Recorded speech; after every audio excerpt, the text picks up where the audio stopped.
Hello, welcome back to another Texas Chain Saw Massacre, the game video. Now, I can't believe we've been doing patch notes after patch notes. They've been on a weekly streak here with the patch notes. And we have another set of patch notes for an update coming on September 19th. Thank God, this is crazy how fast they're pumping this shit out. Thank you, Gun. Thank you, Sumo. You guys are beautiful people. Mwah. Anyways, let's go ahead and get down to it. But before we get started, please consider dropping a like and subscribing to the channel so you don't miss out on videos like this in the future. Let's go ahead and get started here. They have a fix for Sissy's poison attacks.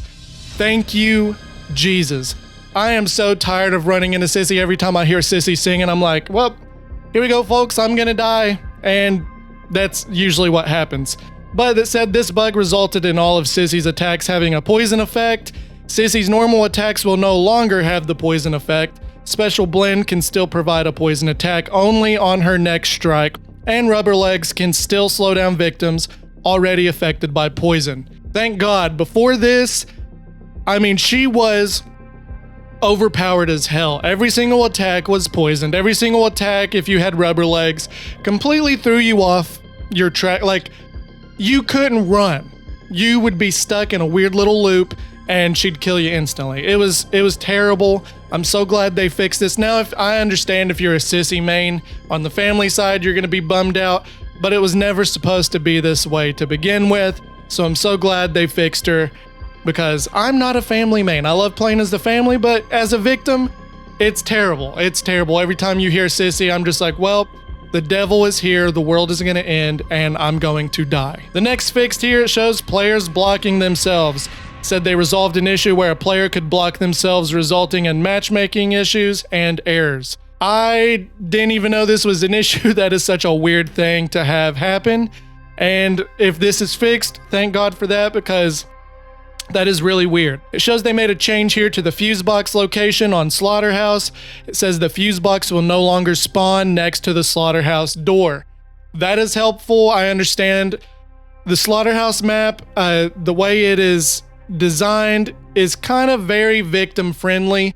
I mean, it's just let's talk about the fuse box here in a second. We'll talk about the valve, but the fuse box, especially if it is right next to the exit, you'd be getting out within seconds. I mean, as soon as you get out of the basement and up into the holding pen, just take a right and the fuse box location can sometimes be like right outside that door.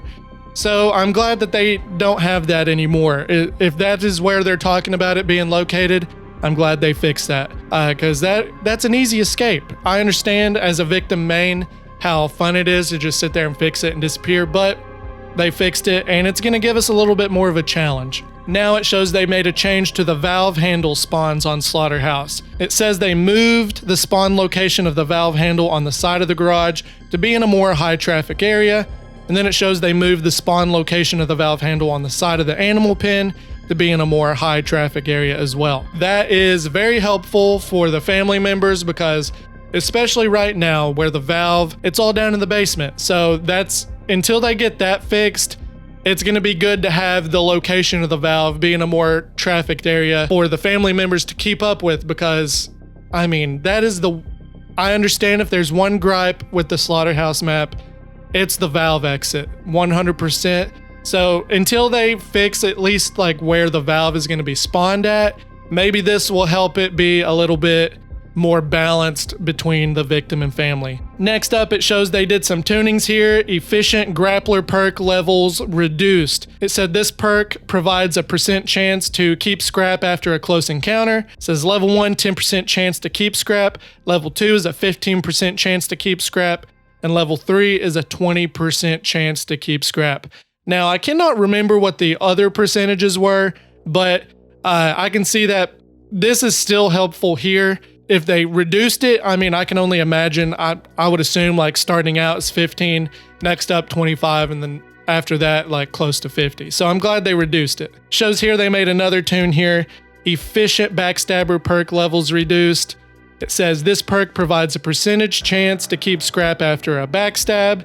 This level 1 chance is 10%, level 2 is 15%, and level 3 is 20%. I'm glad they lowered those to make it a little bit more difficult, because bone scraps, I mean, people are taking so much advantage over those scraps, so this is to help balance it with the family. That way they can stop getting screwed over by the victims. Next up, it shows they did a tuning to Connie's ability cooldown that said they added to the base cooldown time for Connie's focused ability. Little tunings with the abilities on Connie and Leland I don't think are very necessary. I understand it can be a little bit annoying. I understand this can be very helpful on the family side, but on a victim side, I can see this being a little bit frustrating.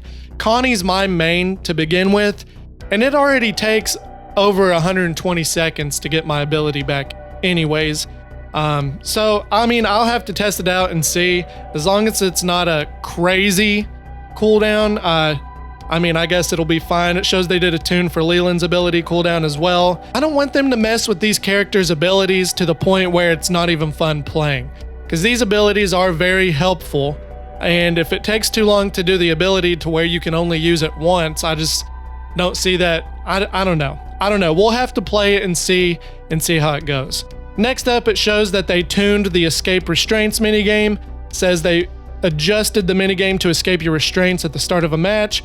It will now require slightly more taps to escape, and the overall minigame will take slightly longer to complete. Strength and stealth still affect this minigame, and players can build accordingly. Now, I can understand them adjusting this because there's points of the game where literally Leland would break out of the restraints, run straight over the Leatherface at the very beginning of the game, and hit him with his ability. As funny as that is, I can see that being a problem. Last up, they have another requirement for the players, and it is back to a 7-player requirement for the game to launch. Before, I think they made it 6 players to start the game, and they brought it back up to 7, which is extremely helpful. I don't know why they made that change. I don't know if it's to help reduce lobby times, but that ends up screwing over the victims in the long run. Overall, I think this is a really good update. I think this is going to really help balance these characters and sides out. The only thing I'm having an issue with is the Connie and Leland cooldown on their abilities. We'll just have to play around and see how big of a change that is, because it doesn't specifically say. But that is it for the patch notes that they updated today. And let me know what you think of this update coming on September 19th. Let me know your opinion down in the comments below. Feel free to drop a like and subscribe to the channel so you don't miss out on videos like this in the future. And until next time, take it easy, buffs.